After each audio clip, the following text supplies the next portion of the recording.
libri Agoni e shpresa ka dalë nga shtypi me 28 qershor, do thot, dhe në kuadër të shtëpisë botuese Fajk Konica. Recenzent të librit janë akademik Pezit Nushi dhe profesor doktor Shefqet Sanhasi, në redakturën e profesor Hazyr Dervishit. Libri Agoni e shpresa është një përmbledhje e teksteve publicistike dhe është një libër faktografik. Një pjesë e shkrimeve, do thot, e teksteve të këtij libri janë shkruar para 12 vite, do thot, që nga koha kur përfundoi lufta, dhe gradualisht, do më thonë, është ndjek një kronologji e teksteve dhe ashtu janë të renditura në kapituj.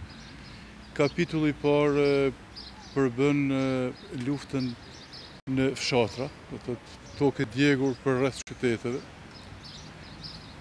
98 që përfshin, 99 që është koha e bombardimeve, do thot, gjitha ato luftimet trepta që u bën edhe në qytete, me dëbimin e popullatës dhe me gjitha të merret që përjetoi populli shqiptar në Kosovë nga makineria kolosale ushtarake serbe, si dhe është kapitulli i tretë, i cili përbën disa tekste publicistike të cilat janë reagime të situatave dhe vlimeve politike në 10 vjetësin e fundit që kanë ndodhur në Kosovë. Po ashtu, edhe këto shumë shpesh kanë dalë në revista dhe gazetat përditshme të Kosovës.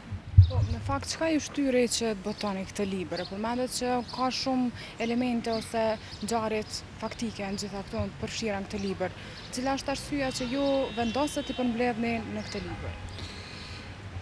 Duke u nisur nga fakti i hidhur që ne shqiptarët gjërat në të kaluar ne kemi përcjellur në formë gojore dhe si të tilla shumë shpesh janë ndryshuar apo zbehur në tërësi, dhe në anën tjetër duke vërejtur që pala armike, do të thotë, serbët sajojnë gënjeshtra dhe si të tilla i plasojnë me qindra herë dhe në fund edhe vetë ju besojnë, atëherë mu duk shumë arsyeshme që gjitha ato përvoja,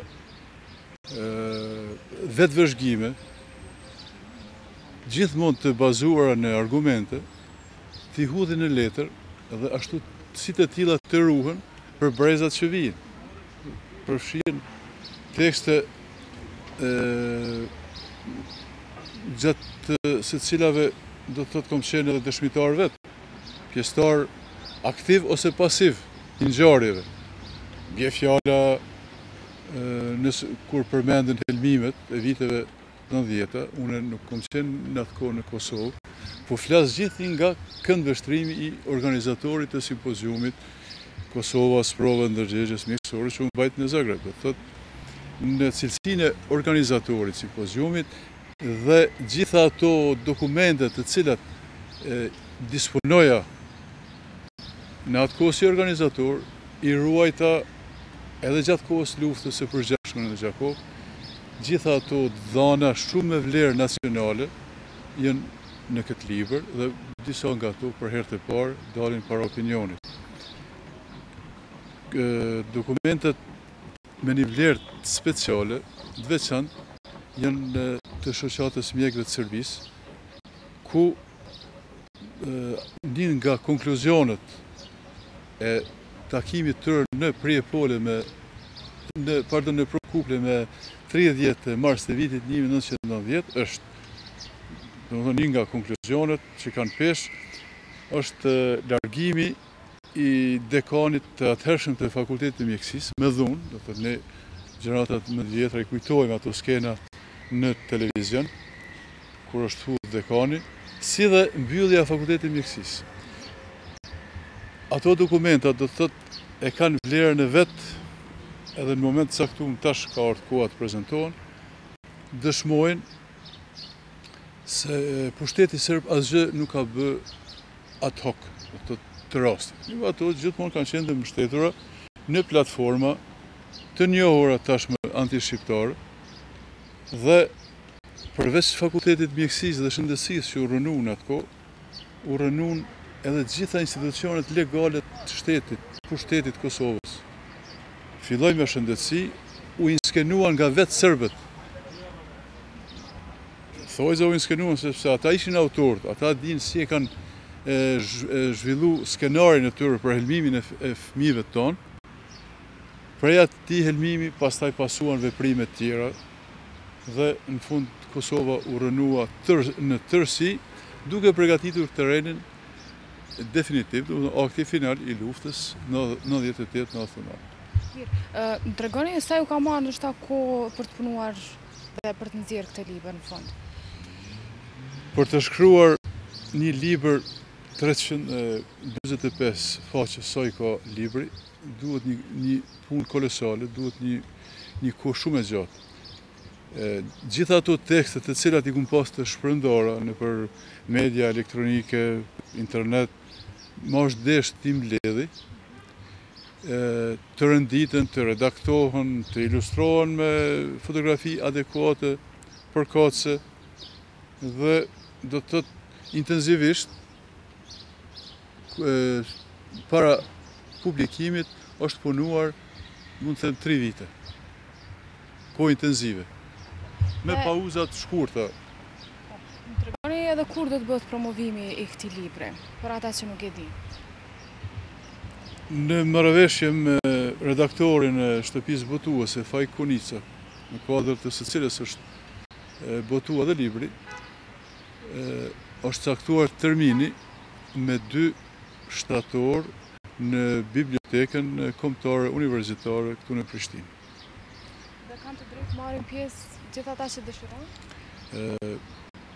Patjetër që duhet marrë pjesë ata që kanë mundësi, do të kenë edhe ftesa institucionet më të larta, edhe shtetërore, edhe institucionet tjera kulturore të cilat ndodhen në Kosovë, po ashtu edhe ambasador do të ftohen. Dhe unë mendoj që ky libër është masi i nevojshëm për çdo familje shqiptare, e sidomos për familjet gjakovare, sepse duke lexuar këtë libër vazhdimisht e gjenë veten edhe i rikujtojnë gjitha ato ditë. Nuk është mirë të harrohen. Tash mund të flas edhe si mjek. Ndoshta nuk duhet ngarkuar shpirtin edhe të rënduar shpirtin e fëmijëve edhe të rive me disa dhëna shumë të rënda, mirë po ai kombi cili harron të kaluarën e vet është i destinuar të përsërisë. Nuk është të thonën që duhet edhe me u hakmar. Mirë po me harruar kurse si. Mirë, do doja nga ju edhe një porosi ose mesazh për lexuesit më të rinj, ndoshta të moshave më të reja.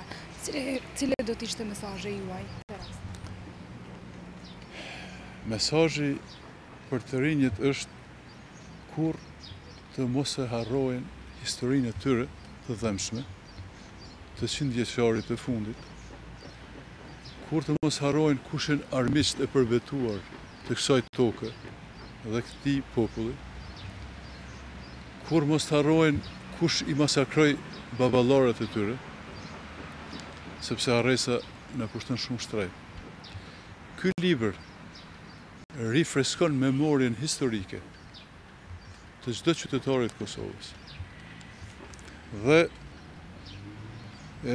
jo vetëm që duhet lexuar libra të tilla, po duhet studiuar dhe duhet këtë çështje të avansojnë, sepse një material i tillë për historianët e rinj është një brum masi domosdoshëm për të shkruar një histori të drejtë për popullin shqiptar të Kosovës me forcën e argumentit.